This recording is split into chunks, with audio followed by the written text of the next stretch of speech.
Good question. Let's see if we can summarize what the GMO is about, but if I can do that as we get a little bit further into the presentation, because it'd be good to have some of the background of why we're even talking about the GMO, and that would make it maybe a little more relevant. So the first thing, so we're all here today. Thank you for coming. First of all, this is not to present a finished solution. We are here today to talk about some of the conversations that have been going on, what has been learned through about a year and a half of process to date, and what are some of the emerging themes and ideas that have been put forward through a series of community vehicles relative to the GMO, to your point, so to the growth management ordinance. For those of you that are thinking genetically modified organisms, we're talking about growth management ordinance today. So, so today is, and the point of the stations this morning, I appreciate those that came in earlier and had a chance to look at them, it was really to just provide some information so that people could continue. This is a very, very complex subject. It's a very emotional subject for everybody that lives here because this is about the future of our town, and there is no simple solution. So we're trying to get the information that we're gathering and learning and sharing through this process with the community so that we can have more and more informed conversations as we go along. As some of you may know or may not know, there is a group of citizens that have been formed or organized to address this issue specifically, among other issues, and that's the Community Housing Committee, which I'll introduce in a second.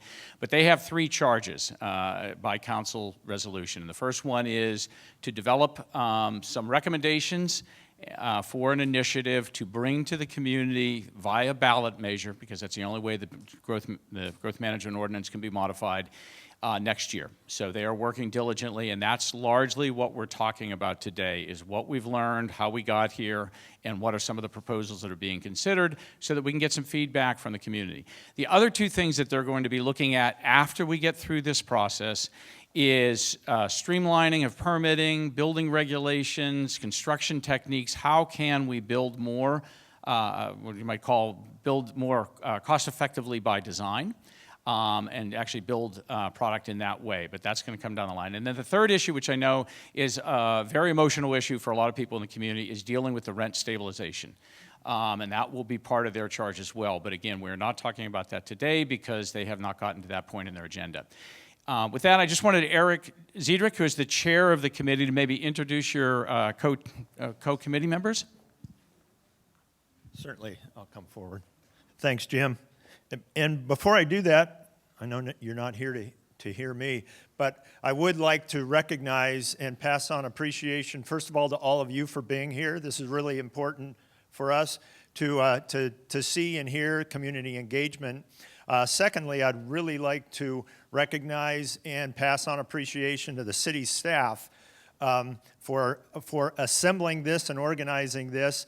We as committee members were asked to be here early this morning to help set up, and we got here at the designated hour and it was done. So everybody with the city, thank you very much. With coffee and donuts. You heard the introduction from Jim about the committee. I would like to pass on deep appreciation to the committee. They've already been working quite diligently for a number of months. Meet every couple of weeks. We have 2-hour meetings in the evening. We have 4 or 5-hour workshop meetings on the weekend. They're putting a lot of heartfelt efforts into making this a viable effort and hopefully a good conclusion when we get to that point. So with no further ado, I'm on the committee, as you know, now. Sean McCaffrey, our mayor. Sean, everybody, if you raise your hand when I introduce you. Jeff Sivian, our chair of the Planning Commission. The other representative from the Planning Commission is Joe Lickey. Joe in the back. And then from the public, we have former Planning Commissioner, chair of the Planning Commission, John Warden. We have Richard Butler in the back. Nancy Medeiros in the back. Bruce Abramson, and Richard Berg. Thank you, Richard. All right, with that, thank you all for being here. Good attendance. Jim, thank you again. Thank you. Also wanted to, Eric said thanks to the staff. Just real quickly, Barbara Nelson, Planning and Building Director. Say hello. Heather Apolito? Close enough. Assistant City Manager, Deborah Nelson, analyst who's been our rock star getting all of this together. Who else have we got here? We're missing Ms. Josie Gay, our Community Outreach Coordinator. And David McKalian, who's our City Manager, has a very important announcement, very specific to this topic of housing. So, David. Thank you, Jim. And also, I wanted to recognize Jim Hyde. We hire a lot of consultants through the city of Healdsburg. We have a unique relationship with Jim, especially on this topic because it is so important to our community. And Jim has really, I believe, gone way beyond what is expected of a typical consultant in helping process this really important topic. But because of the importance of the topic we're talking about, the city has created a new position called Community Housing and Development Director. And we are fortunate to have hired Karen Massey, who is hiding right back here, from the city of Cloverdale. She's the assistant city manager there, and she's not officially on the clock, so she's on her own time right now. But Karen will be starting with the city on November 2nd, and really as a community housing, she's really going to be looking at ways we could expand affordable housing projects, work with developers to increase those types of projects, work on economic development that works for the city in the city's best interest, and work with developers as well. So we're really excited to have Karen on board. It's a unique position. I haven't seen a department head level position like this before in this area, and so we're really excited to have Karen on board. But that's all I have to say. But I will say one more thing. Eric mentioned this, Jim mentioned this, but really, Barbara and Deborah and Josie and Jim really did an outstanding job pulling all this together, getting the information out, and especially, again, want to recognize them for all the hard work they've done. Thank you. Thank you, David. I realize we took a little time doing that, but really important because this is, as I said, complex subject. The only way we're going to resolve this is if we all talk, and there's a lot of effort and outreach, and everybody understands how connected this is. What we're going to do now is share with you some background, just a very quick. First of all, how many people were a part of the workshops that we did in January through March of last year? Okay, so about half of you. How many people have been to any of the Community Housing Committee meetings? Okay, so some of this will look familiar. I figured we'd have a lot of the same people, which is good. Glad to have you back. We'd also probably have some new faces. So we're going to try and very quickly just hit a few of the highlights of information that we've accrued over the last 12, 15 months because it sets a stage. But what we really want to start to do is share some new information as well as talk a little bit about these emerging proposals. But for those of you who have been to my presentations in the past, I really want to give you the punchline, some of the punchline up front. And I would say that after 15 months of working on this subject, the core issues that we're really struggling with as a community, and I say as a community because I live here, that's why David, I put so much time into this, are threefold, and these are kind of the high-level issues that we hear about. And the first one is, how do we grow? It's not whether we grow or not grow, because growth is going to be inevitable. It's really how are we going to grow? What's that going to look like? What shape is it going to take? What is the pace of growth? That seems to be one of the real challenges. The second one is, who should be able to live here? There's a real question about how the natural economics and cycle of the community are forcing some people out, and then we're getting to a point where as a community, we're going to choose whether we allow people to live here, work hard to let anybody that wants to live here, or not. And then the third thing, which is related to those two, and I think it's where, and this is, again, this is not a simple black and white kind of solution, but it's a continuum. And I would say on one end of the continuum is that we need to provide extremely heavy public intervention with significant public subsidy to solve the housing problem. And on the other end of the spectrum, there is we cajole, we incent, we direct the private market to give us what we want. And the solution is probably going to lie somewhere in between those two. But that, I think, the more I talk about people and come to meetings like this, and I think that is really the main question that we're trying to ask is, what is the role of the public, what is the role of the private sector, and how do we direct that? If you don't mind, I'm just going to...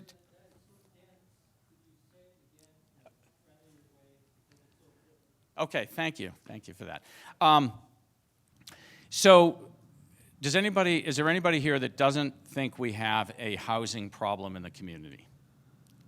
Okay, so I think through the meetings, the challenge that we are facing with people being able, that are currently living here, seeing their rents raising, or families that want to move back here, or young professionals that are working here but have to live elsewhere, they're being priced out of the community. So that seems to be the rallying point that we've all gathered around. And the question is, how do we solve that?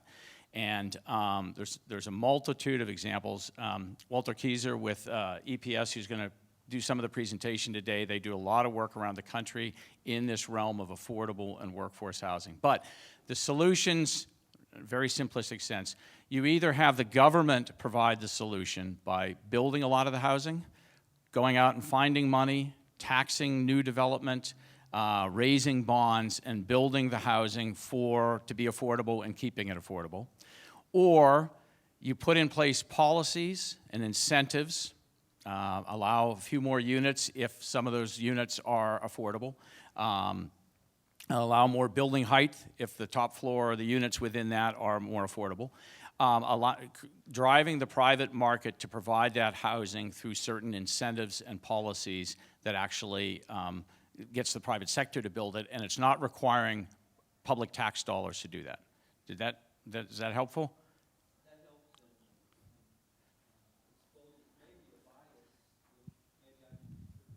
Okay, sounds good. And again, that's a very simple, there's a whole range of solutions in between. And frankly, I don't know that anybody in the country has completely figured this out. People have different levels of success, but nobody's completely figured it out. So the reason the presentation today is called Refining the GMO, One Step Toward Resolving the Housing Challenge is because all of the work that's been done to date has been looking at the growth management ordinance, because through the work that has been done, through the workshops that we did last March, there was a feeling that there is some data that would support, there's a general consensus of those that understand how these mechanisms work, that the growth management ordinance, as it's written, is the unintended consequences is it's forcing the pricing of the housing up in Healdsburg. It's not that it's all wrong and we're throwing it out, it's just that it has outgrown the way that it was written, and what it was intended to achieve has now outlived its usefulness, and it needs some refinement. Can we turn the lights off? Does that help? Okay. So just again, the big takeaways, and this is the thing that is really important, and it's, I think, what is so hard in these processes, because Walter and John and I do this every day, so we kind of see this stuff. You make the effort to come here for an afternoon and participate in a workshop, and it's very hard to kind of digest what's happening out there and all these things. But first of all, there is no single solution. Everybody wants to go for that one thing that we could do. Well, why don't we do X? So that would solve the problem. And the days of X as a single solution are long past us. These are all very complicated, interconnected solutions, and that's why some of this may feel a little dense. I'll try to undensify it, but it's because it's complex. And the challenge cuts across all levels of affordability, and you're gonna hear terms of affordable, you're gonna hear extremely low and very low, and you're gonna hear workforce. And that's all very confusing, and that's why that chart on the right back there, if you haven't looked at that, there's a takeaway. We're trying to create a common language and at least understanding within the community about what we mean when we talk about different kinds of housing. And the solutions from a decade ago, and we used to have a redevelopment agency. There used to be a lot of state money. There used to be a lot of federal money that actually did a lot of good in terms of building housing.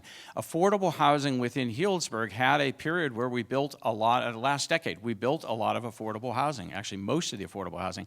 That was when there was a lot of money available for that. That money does not exist anymore. So the tools that we used a decade ago need to be rethought, and we need to be looking for new tools. And out of all of that, and all of the work that's been done, and the reason that we're on this path is the notion that the refining the GMO could be a catalytic action that actually moves us closer to a long-term solution.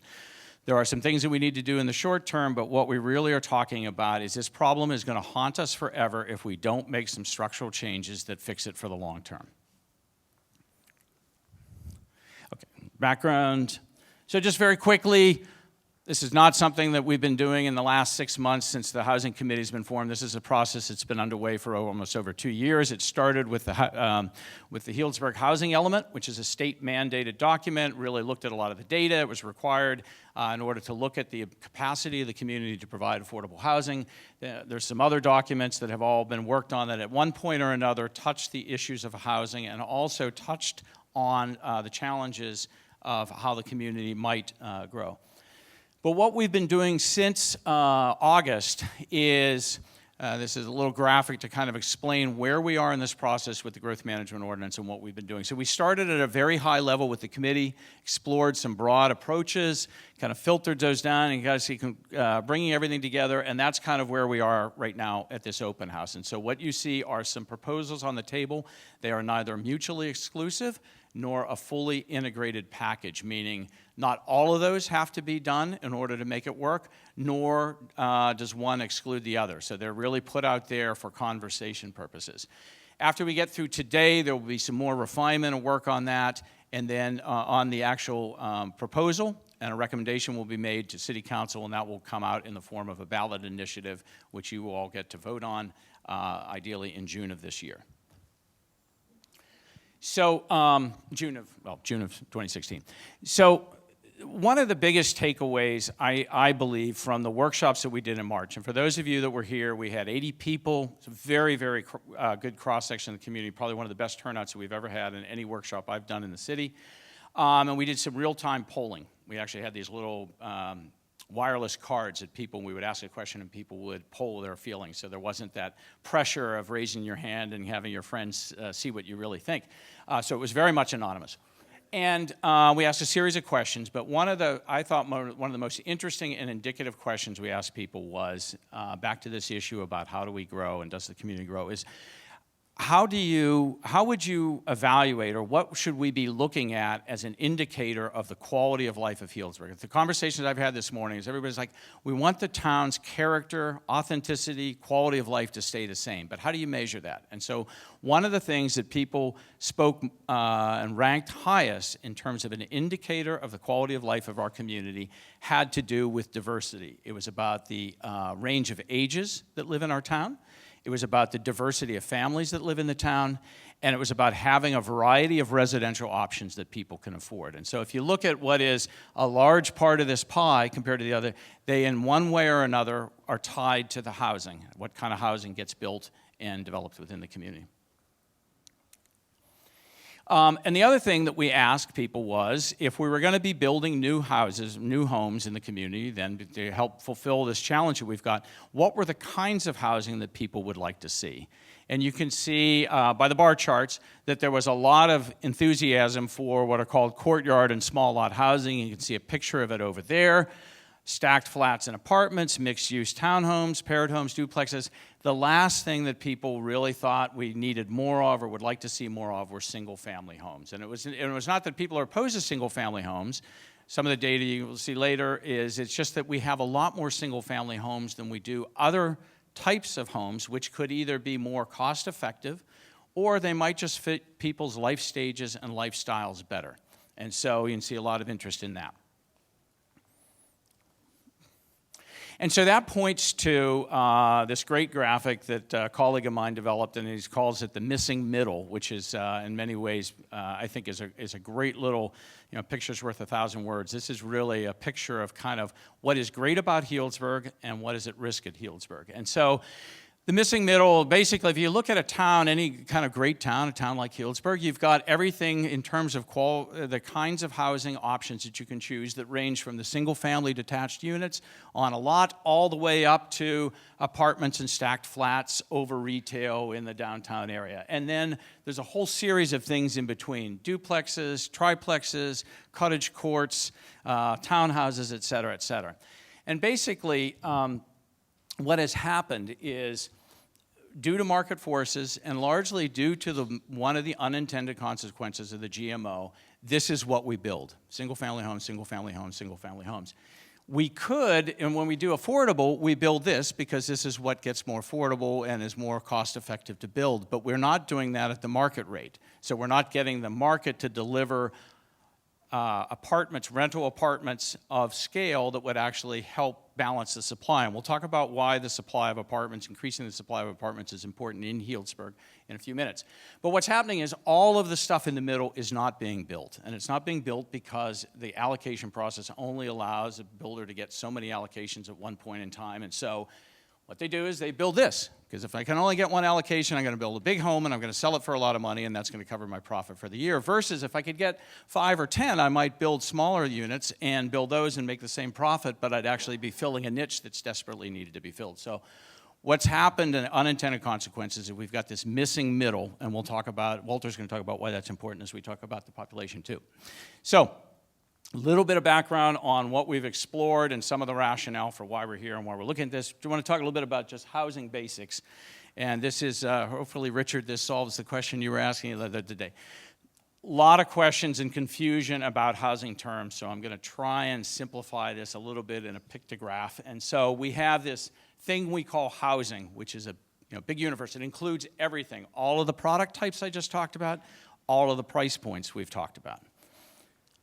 Within that, you have two kinds of housing that really drive the discussion that we're having. We have deed-restricted housing and non-deed-restricted housing. So deed-restricted housing, by the deed that underlies the property, is restricted to who can rent it, who can buy it. It can be based on income, it can be based on employment or whatever else. But it stays with the land. So the affordable housing stock that the city has, 402 units, you can see the map over there behind John where those are all deed-restricted units, which means they stay affordable for as long as that runs with the deed, so 30, 40 years plus kind of thing. The non-deed-restricted housing has no such restrictions. A landlord, a developer, an owner may say, well, I'm feeling pretty generous, and I'm willing to rent that at a more affordable rate, but there's nothing that encumbers them to do that, versus the deed-restricted has to do that. And it's a very important distinction because it's one of the key definitions that goes with the tools that we'll be talking about. So when we're on this side of the line, we have what is called affordable by the way that the state of California and the U.S. Department of Housing and Urban Development defines it. So this is our de facto term, and it gets a little bit blurred because we talk about affordable housing over here, because it may be priced the same, but the true affordable housing is deed restricted, it is pricing regulated, and it is subsidized. And depending on which, and the subsidy may come in the form of just the land has been given to the city in order to develop it. There may be a reduction in fees. It's not like they're always writing a big check. It's just in some way or another it's subsidized.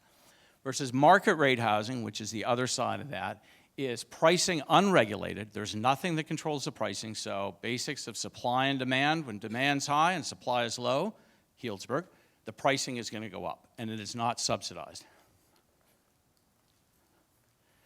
And so for the terms that we're looking at and some of the kind of box that we work within as we talk about these terms, affordable, as defined by the state, within this deed-restricted housing, falls into a category for those making 0 to 120% of the area median income. And again, that's a number that is defined by the state. For Sonoma County, it's $76,900. Now that changes a little bit depending on housing size, but that's kind of the magic number. So if you make somewhere between if you made $76,900 and you were a family, I think that's a family of 4, then you can qualify for this. Market rate is just priced to meet the market demand. Again, there's no regulation on that. So a developer, if he sees a niche, he may fill that, but because of the way, again, the growth management orders are structured, people go to the high end because there's a limited number of homes, and that's where the most profit is. Now, we've added into our discussion this other confusing term, just because this wasn't complicated enough, called workforce. And part of what Walter's going to talk about today is what does workforce mean in Healdsburg. Workforce is a term of art. It's basically it's a term that's been used around the country because affordable is a legally defined term, and it doesn't quite cover the things that we've been talking about. It's the teachers and the people that work at the city and the people that work in the hotels. It's people that are in many ways the backbone of the community. And, but they make more, they may make more than what can qualify here, but because of market dynamics, they don't make enough to be able to buy here. And so they're kind of left out of the market. And so we think that that is somewhere between 100% of area median income all the way up to 180, maybe even 200%. We'll talk a little bit, and that's a number that we are still trying to define, but we think the term workforce And that group of residents and households is a very important part of what we're trying to solve for here in the community with the programs that we're putting together. So, so that's kind of the overarching terms. Does that help? Because I know a lot of people are kind of confused. Does that help or does it only make it worse? Okay. Yeah.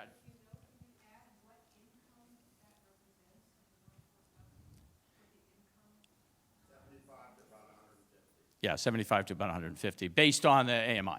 So, thank you, Glenn. You do the math faster than me. So just real basics, if you don't know this, again, we're talking about a universe. Try and put some scale on the issue and what we're dealing with here, because everybody wants to talk in the abstract about things. It's good to know what the numbers are. We have about 4,900 housing units in the city. And what's really important here is about 78, 79% of those are single-family, attached and detached, and 20% are multifamily.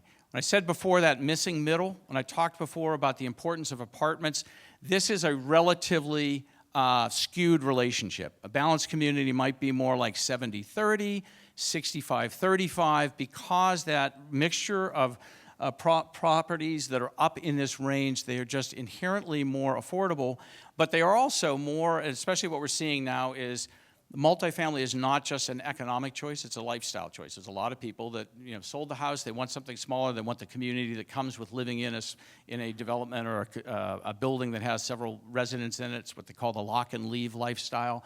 So that's actually the growing part of the market. And again, Walter's going to talk about what that means. But so that's an important distinction to make. Now the other thing is, within the affordable requirements that I mentioned, definition, this is how Healdsburg stacks up. We have 402 deed-restricted affordable housing units, and then within that, there's a series of classifications that HUD and the state define. So we have about 201 that are in the very low category, 45 that are in the low, 0 in the extremely low, so you can see that you intuit that that's probably the lowest income levels. And then 5% in the moderate. So moderate is 80 to 120% of AMI. This would be 50 to 80, and I believe this is 30 to 50. So we've done actually pretty well in these two areas in terms of building. This is, again, about 8%. When we looked at comparative communities in the North Bay, we're kind of stacked in the middle. I think the most that somebody has is about 12% of their total housing units, and the lowest is somewhere around 5%. But most of this was, with the exception of Foss Creek Court, was built during that last decade when there were a lot more tools. So that's an important thing to just kind of note as well.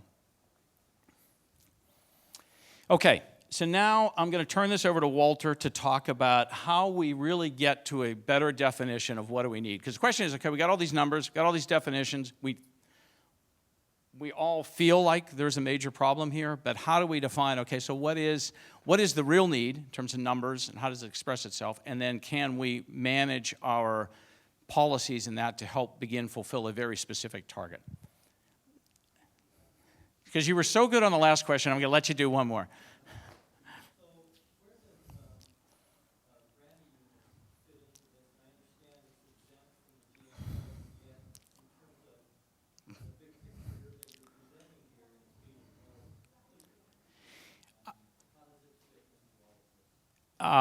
Well, go back to the definitional thing. So a granny unit, let's see if I can do this upside down here. So a granny unit would be non-deed restricted, because right now the city does not require to deed restrict it.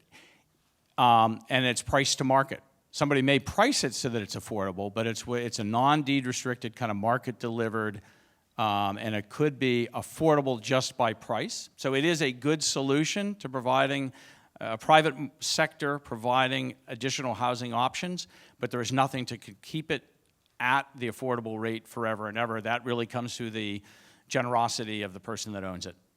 So does it make sense to hold that out as a possible solution if it can be adjusted somehow? Yeah, the question was, is it possible to use secondary dwelling units as one of the tools, if you will, to solve in the housing? And yes, it is. A lot of communities, Walter will talk, but Aspen actually has done that pretty successfully, what they call their accessory units. So anyways, Walter, over to Okay, you. thank you, Jim. You want me to drive? And you can Sure, that'd be great. Again, my name is Walter Kieser. I'm a senior principal with the firm Economic and Planning Systems. We are urban economists. I would like to talk today about this topic of housing need.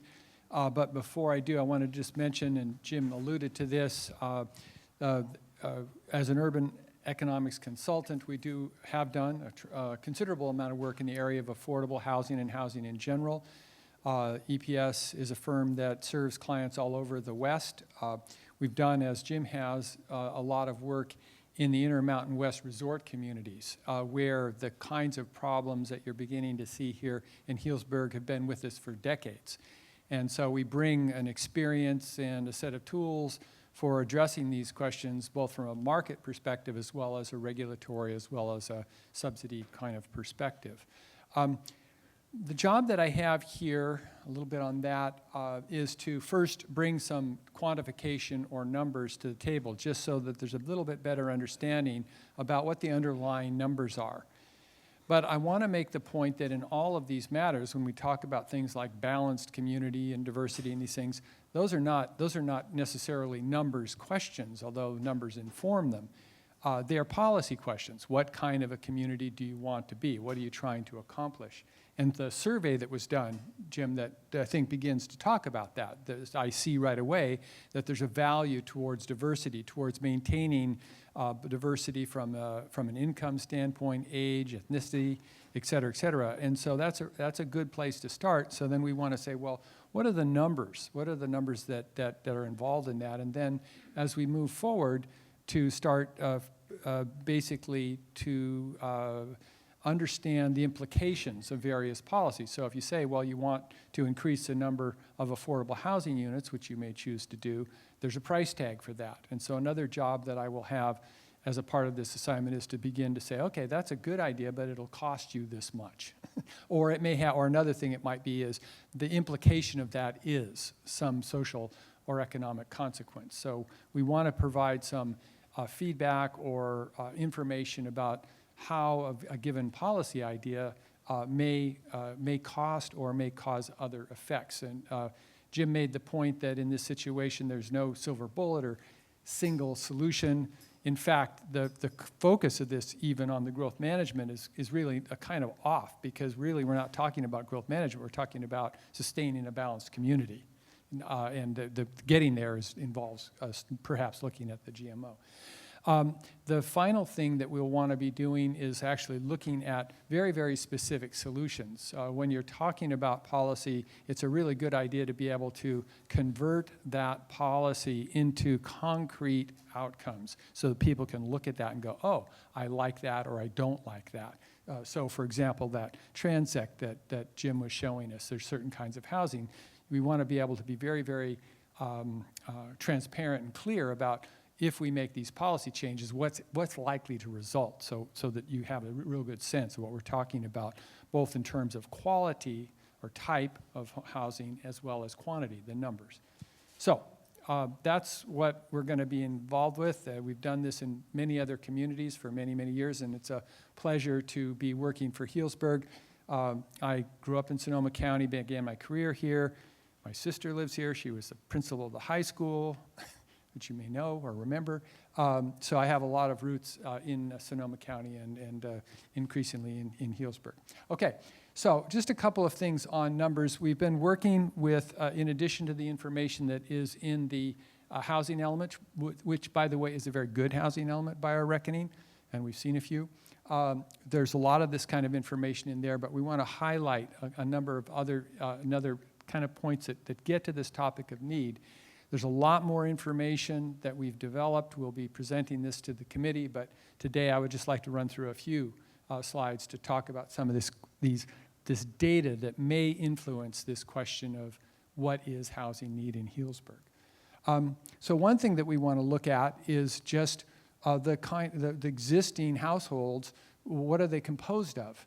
Families, non-family households, persons living alone. So this is just a slide that shows that you have the preponderance of people living in family households, although that persons living alone is a rather large number when you think of the housing supply.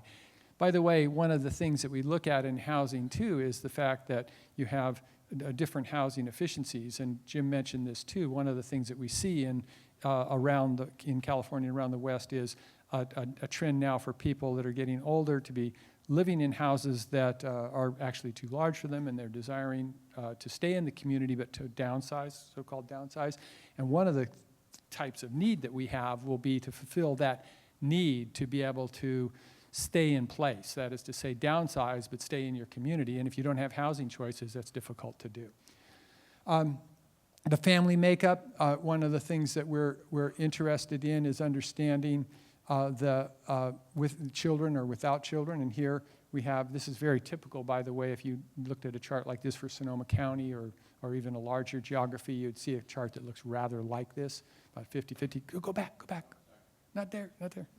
Okay, anyway, but then, and then with the family households, we're just looking at basically the question of workers versus the number of people that are not working, the people that are just one worker or two or more workers. This is household composition in those family households. And so this is kind of interesting. One of the things that we're talking about here is families. We're talking about people that work here in Healdsburg and providing housing for them. Okay, next. This basically shows a trend here in Healdsburg, which is, again, reflected throughout Sonoma County and even in California of in the early part, or I should say the late 90s and through up until the recession, there was an increasing percentage of housing ownership because of the, shall we say, the exuberance of the market. and those low credit requirements. You got a lot of people moving into for sale housing, but the recession really took a bite out of that, and a lot of people have shifted back to rentals. And then also, because of housing prices going up recently, affordability. So all around the state, and as reflected here in Healdsburg, you have an increasing reliance on rental housing for providing housing. Yeah. That's true, and both here in Healdsburg and also in Santa Rosa, where I'm doing some similar work, by the way, there's a lot of concern about rising rents, as well there should be. But in my view, when I look at this as an economist, I'm saying, well, is that increasing in rent? What's the composition of that when you take it apart? It's not just one cause. It's caused by a number of things, as I've said. It's caused because people can't afford to buy a house. It's caused because the mortgage requirements and pricing have kept more people out of the housing, for sale housing market. So there's this really strong trend that is driving demand up and therefore rent. But one of the things that's happened, again, this is not unique to Healdsburg by any means, is that the marketplace hasn't produced any supply. So you have increasing demand caused by one reason or another and no increase in supply. And economists know that only results in one thing, which is prices going up. Another thing that we look at is the household incomes by the age bracket. One thing that you have here in Healdsburg, which is really great, is because of the nature of the economy. You have a lot of young people working in the hospitality industry and restaurant industry. My son lives here in Healdsburg. He's a farmer, so he's over here somewhere.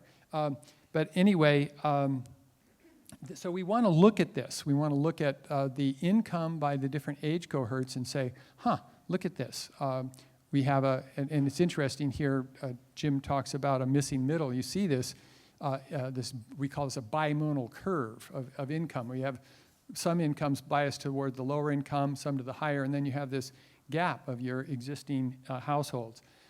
That is because of this problem that you're focusing on. That is to say, the housing doesn't have the diversity to support those middle income workers and households. Another topic that comes up with respect to housing need, and back to this topic of rents, is that we look at, where are we at from the perspective of people paying more than they should, quote unquote should, which is by the definitions of the Housing and Urban Development Department, 30% of their income for housing. And this is the data that we have for Healdsburg, and you see that you have 40% or a little over 40% paying more than they should, at least by that standard. That number, again, is not that unusual. In Santa Rosa, that number is actually higher. It's probably about 50 or even maybe 60%, depending on how you count it.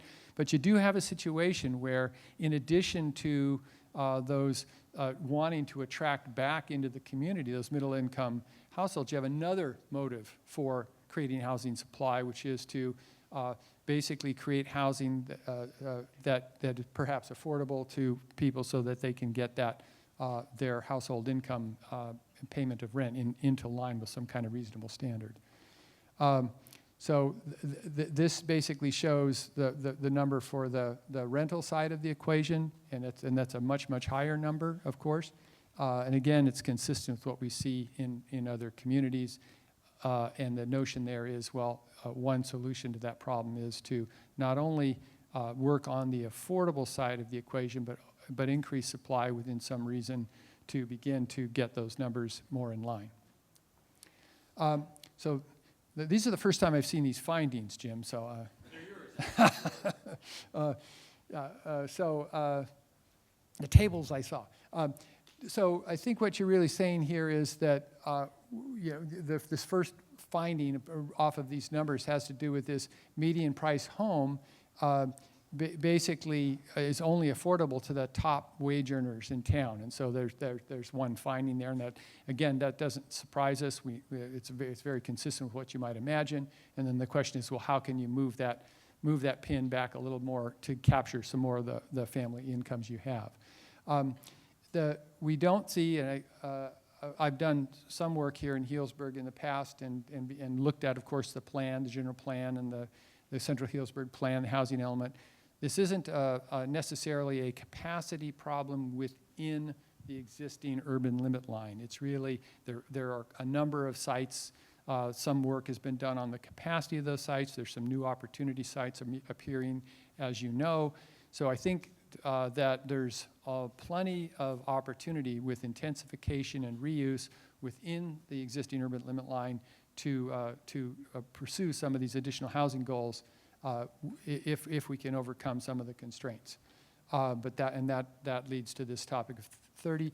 The reason why this doesn't work for multifamily is simply because, from an investment standpoint, no one's going to build a multi-unit project of 50 or 60 units unless they can pretty much market them right out, quickly. And so this is a substantial economic constraint, a deterrent to investment in your community, and that's why it's being looked at. And we think that, and this conclusion here that is being made, that with that additional housing, again within the range, that can have an impact both on the affordability side and also to provide more housing for that so-called missing middle, that workforce that you have there that you'd like to attract into the community. So that's basically why there's an emphasis on this GMO, but it's much more, it's a much broader topic. This isn't just about GMO, it's about looking at those sites, coming up with a proper density mix on those opportunity sites, figuring out how to subsidize to the extent that's necessary those lower income or income housing households that are going to require some subsidy of one sort or another. It's a very broad number of topics that we have to work on. In any case, that's it. I'm happy to, and by the way, I'm happy to answer any questions at the end here or. Yeah. And you'll actually get another bite at the apple here. So sorry, we're running a little long, but hopefully, is this all good? Staying with us? Okay. So very quickly, background. We're now moving into the part where what has the committee been talking about? What are some of the key conclusions or at least recommendations, emerging themes that are coming out relative to modifying the growth management ordinance? And so we started this process not by saying, well, what's wrong with the growth management ordinance? We started the process by saying, what's the vision of the community if we get this right? What would the community look like in 10 years? And we did a little process that included the committee and also anybody that made the time to come to the meeting got to participate. And we, from that, got a lot of the things that we've talked about tonight, but we have at least a working statement that would be a vision for our approach to housing within the community over the next 10 years. And it basically says we're a diverse community, which we talked about was important to quality of life, and it was evidenced by diverse housing stock, both type, all the things we talked about over here, as well as price points. And that people at different life stages and economic levels can choose to live here, participate in various lifestyles in welcoming great neighborhoods. So maintaining the fabric and character of these neighborhoods while we're adding the ability to, or while we're adding additional housing and giving them an opportunity to live there. And so we're on the process, as well as doing this, some of the things that Walter just talked about, will also be part of another tool that we're developing called the Housing Action Plan. And the Housing Action Plan grew out of what I would say was, I think, some frustration with the housing element process. The housing element process was great, but the product is very policy-oriented. It's the document that goes to the state. It says the community will have the capacity to do this, the community should support this, but it doesn't say specifically what the community is going to do. And so we've created a new document. It would be actually relatively unique within California, called the Housing Action Plan, which would really be the task list, if you will, that the city and the community would use to solve some of these housing challenges. And it really, as we talked through it and worked through it and kind of looked at that vision that we were trying to create, we said there are two primary threads within that. There is a chapter that talks about diversity, increasing the diversity of our housing options. How do we get more variety of housing products in there? And the second one is increasing the affordability of housing. Not only just the price point or the rent point, but how do we make better use of transit? How do we build more efficiently and sustainably so it doesn't cost as much to own and operate the house? So all of that would be embedded in that, but we said back to the beginning that updating the growth management ordinance is kind of a catalytic action that needs to be done at the same time that we're developing this document. This is how all this stuff fits together. Okay, now, so that's, the vision sounds great, you got this document, but the other thing that we did with the committee was said, how will we know in 10 years that we're actually making progress? Because right now we're all sitting here, we're kind of frustrated, we're trying to figure out how do we fix this problem, and it's because we didn't have a report card that we could look at on a regular basis to say, are we actually making progress in improving the things that we believe in? So we came up with a couple of indicators. Walter just presented a lot of data. A lot of this data is really pretty easy to get a hold of. So annually we could look at this. Biannually we could look at it and say, okay, how are we doing? If we make these changes, we're expecting these outcomes, how are we actually doing? So things like a decrease in the community's median age. The median age has been increasing for probably the last 2 decades, and yet when you remember that quality of life indicator wheel that I showed, one of the things that people valued the most was a variety of ages. It provides vitality, it keeps things interesting, keeps all of us that are getting old feeling a lot younger. So the idea is having a more balanced median age, and actually if we're successful, we're actually higher than a lot of the other surrounding communities. Can we bring that down? The second thing is just an increase in deed-restricted housing as a percentage of our total stock. So I said right now our number is 8.2%. What if we said in a certain number of years it was 10%, something like that? That's a number we can easily measure. Increased percentage of non-single family homes. Walter's point, missing middle, non-single family detached homes, again, easy to measure. Increase in the number of units available to median income buyers and renters. Walter just showed that only roughly 20 to 30% of the people who live here can actually buy a median priced house. So if the pricing changes, income levels were to change, could we actually get the number of families that could actually buy a median priced home here in the city more accessible? Increased ratio of people that live here actually working here, so they're not having to commute in or commute out. Increase in the school population. This was one of the things that somebody pointed out early on, and it's actually, I think, a really great benchmark, because as how many people were here at the February workshop that we did? If you remember, one of our panelists, David Baker, said, I find this really interesting. I'm in this school that was built during the growth period, but now there's nobody using the school anymore. It's a community center because there aren't enough families in town to support the school. So increasing the school population would be a really easy metric to watch and would speak a lot that we're getting the family part of it right. And then the last one is an increase in mixed-use buildings along Healdsburg Avenue. When we did one of our workshops, one of the things that people said they would really like to see is more mixed use in the community. The classic retail on the ground floor, residence or office is up above. So if we could successfully do that through policy and design, we feel like we would be doing well. So those are just some. That's not the whole list, but those are some of the things we've been working with. So if that's the vision, those are the tools. Walter shared some of the data. now we get to the part of the growth management ordinance. And this is important. The committee's been very good. We've been sending them homework before we meet. It's actually made the conversations, I think, very productive.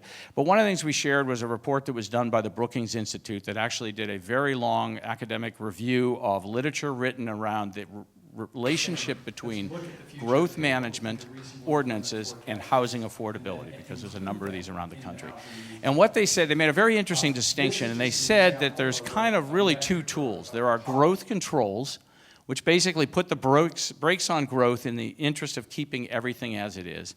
And then there are growth management tools, which shape the character, scale, pace, and quality of growth. And while we call it a growth management ordinance, what we really have is a growth control ordinance. We say 30 units a year. We don't make any distinction between what those units are, and it's just kind of you either build them or you don't, versus saying we have so many units a year, we really want to build more multifamily, we want to build more in this price point, we'd like to build them here, so we don't use it to manage growth, we just use it to control growth. And so I think one of the key things that came out of our first couple of sessions with the committee is how do we convert what we've got, which was well intended, make it more of a true management tool as just simply a control tool.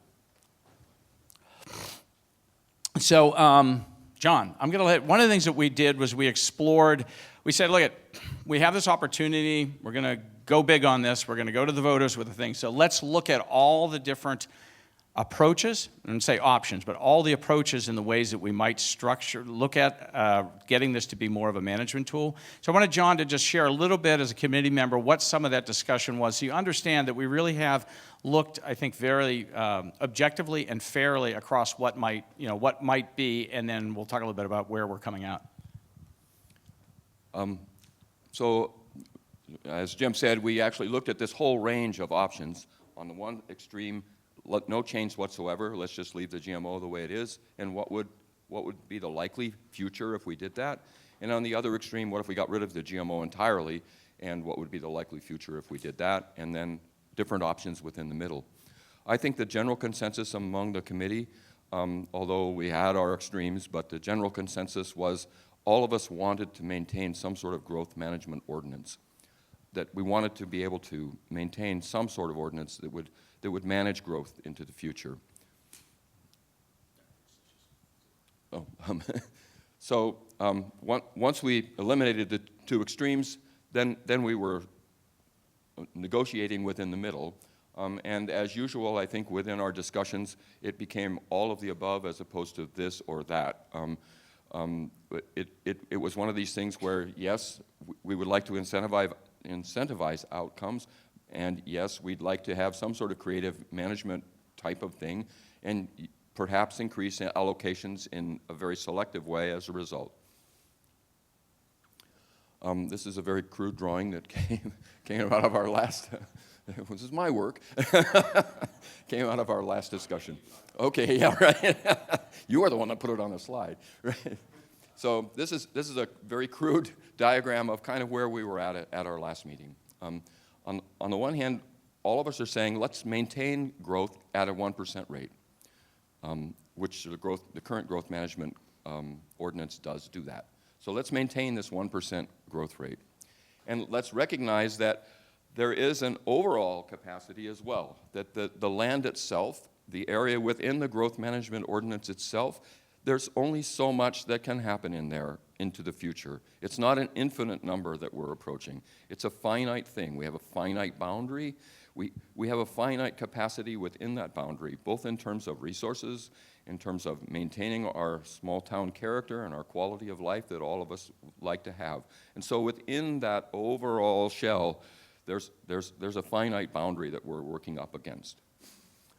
So that's the whole page, if you want to look at it that way. So then it becomes a question of, all right, if we're going to grow at this same rate as the growth management ordinance currently says that we're going to grow, and if we recognize that ultimately there is this outer boundary that we're not going to go beyond because of the resources themselves will not allow it to happen, and we don't want to do it because it changes the character of our town, then how do we manage within that outer shell, how do we manage what goes on? And what would we like to see happen within that?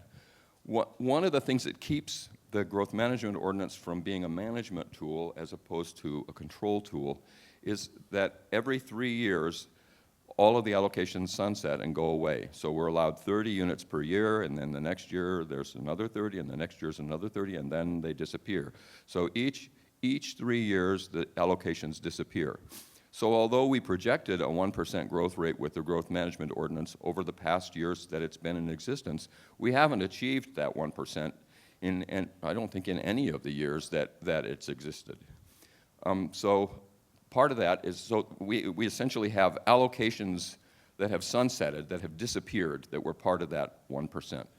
So one of the ways of increasing the potential allocations for the community moving forward is to say, could we bring those back? The ones that already were allocated, essentially, the ones that already represented the past allocations, could we bring those back and essentially create a reservoir of housing allocations that could be specifically targeted for specific things, you know, maybe a certain income rate, maybe a certain house type, maybe a certain location within the community.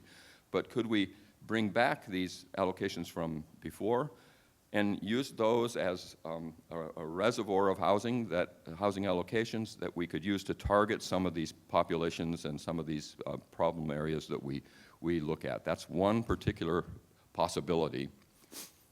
Another one is to say, rather than using 3 years as this window that we're looking at growth within our community, perhaps we increase the length of that window and make it 8 years. 8 years happens to coincide with the state's requirements for the housing element.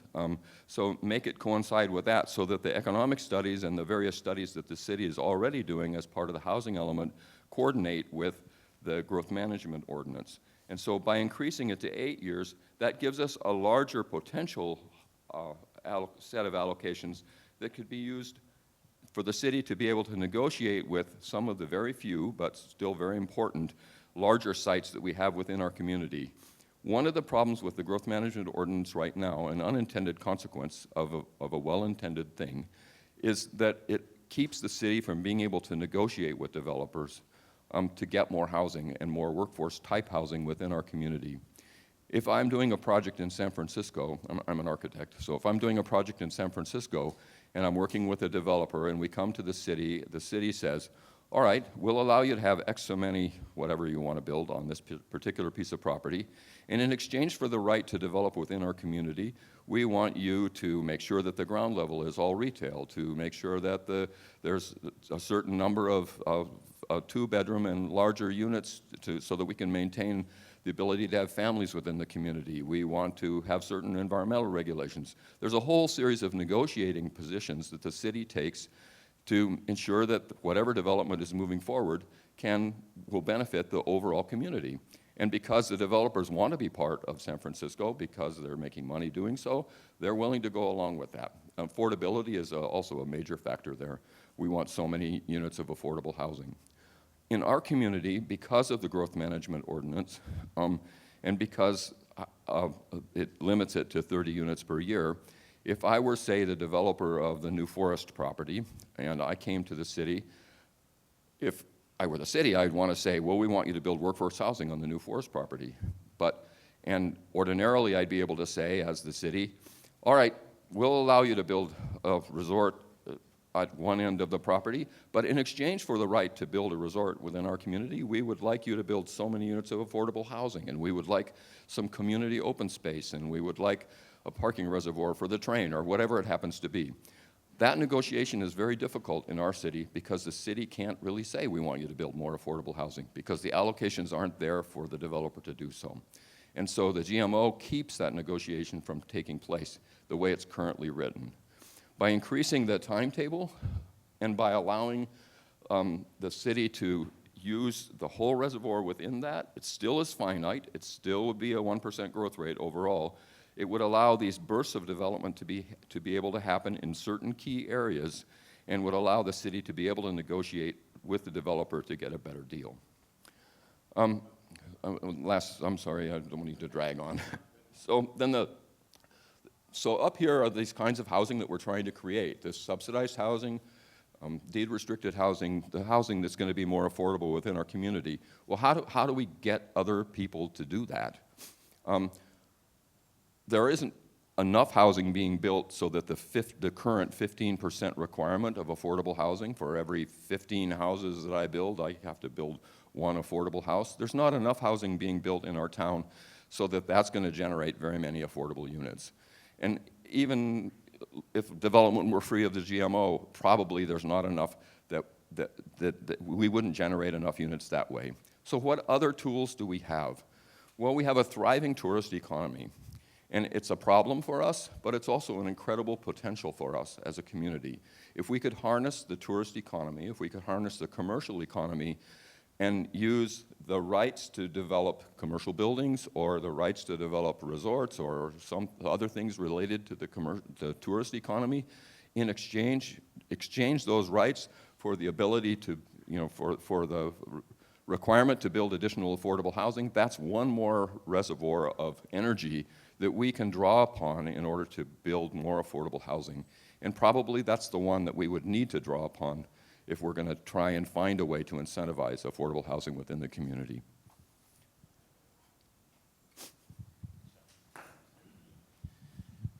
I know it's hot, we're getting late, so just a couple. John covered kind of the broad kind of highlights of it. I just wanted to provide just a little more detail and then have Walter walk you through one thing. So the big idea in all of this, and I think this is really important because it's kind of the foundation of what we're talking about, the GMO, rather as opposed to some of the specifics.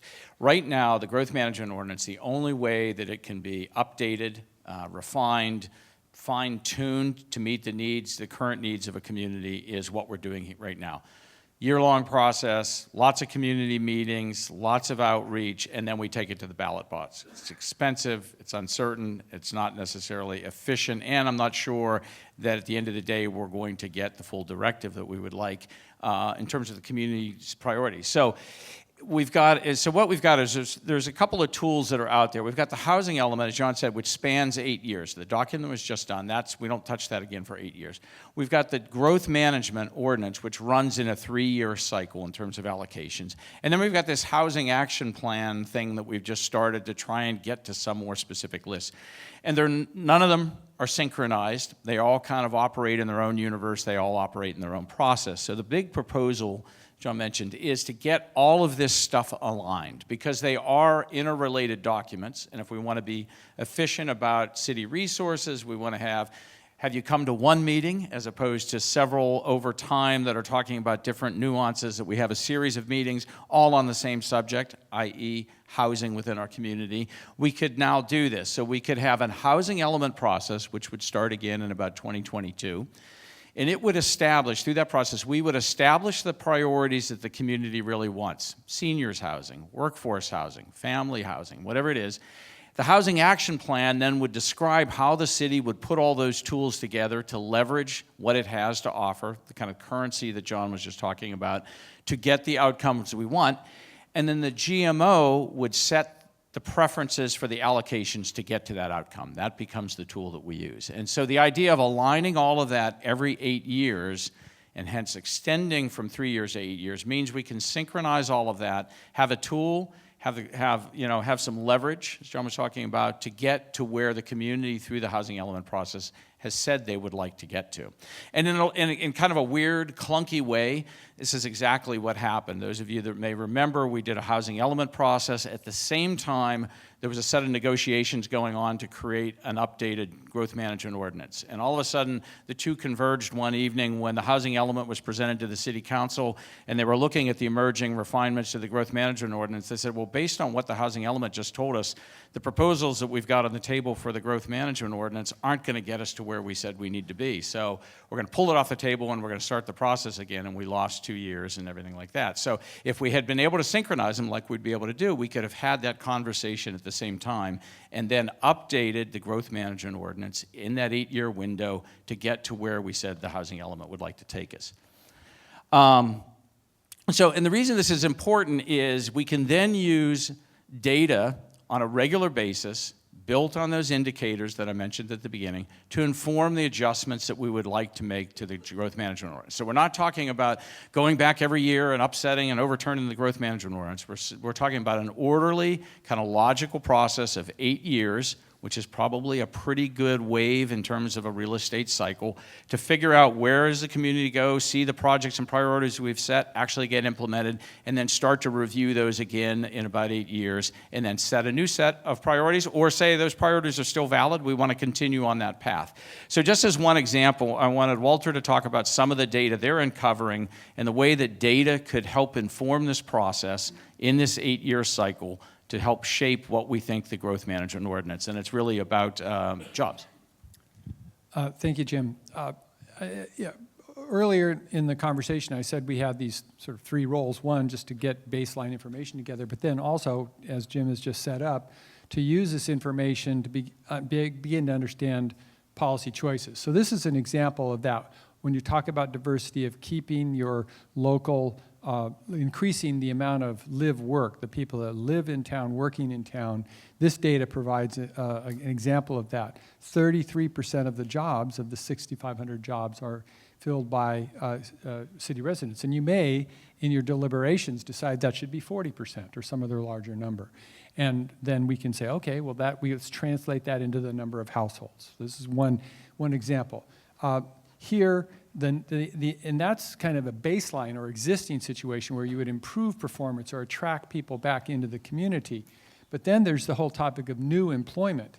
And Healdsburg is fortunate in that regard because employment is increasing in both in terms of the traditional sectors, but now in finance, as you all are aware. So we want to say, well, what about those new employees that show up here? How do we want to perform with them? How many of those would we like to live with us? And so we're looking at that employment forecast here. Again, is this rock solid? No, but we were just saying, let's look at the future, pick what we think a reasonable employment forecast is, and then include that in the housing need equation. This is just an example of a metric or a toggle, if you will, of saying, well, geez, if we are trying to set the amount of people who live and work here in percentage terms, we start at the top there at 33%, and then we just keep ratcheting that down, and then translate that into bringing people, how many people then would be living here based on those existing jobs. The next thing over, the future, increasing employment, what fraction would be based on that forecast would be needed, going from there to the employees living in town by household formations, and then translating that into the actual housing units needed and then the units required per year. This kind of information gives you the community the ability to say, I kind of like 40%. It kind of makes sense.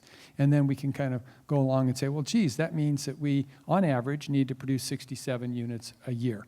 And that'll inform both this site analysis that Jim spoke of and trying to figure out where those kinds of units could be built, but also the type of units, because we'll know, in addition to these overall numbers, we'll know the income profiles and all those sorts of things of those new households that you're trying to invite and accommodate into your community.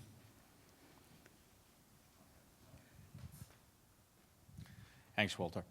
So just real quickly, I'm not going to take you through this because this is on the wall. There are some really good handouts. If you haven't had a chance to grab those, please do. Just quickly, this one is a lot of the terms, as I mentioned. The one with the little colored balloons talks about the proposals that we're considering, and those are on the table. I also wanted to call attention, there is an exit survey on your, which is really about what have you heard that you liked and what have you heard that still gives you concerns, really important feedback. I'd ask that you take that. So there's 6 things that we're exploring. We've covered a number of those in John's comments and mine, so we'll maybe at this point, I promised I'd let you go. We've got a couple questions. I'd be happy to talk to you after if that's okay. So thank you very much for your time. We're happy to hang around. Do your exit surveys on the way out. Pick up the papers on the way out. Are they still doing hot dogs? Or are we done? Okay.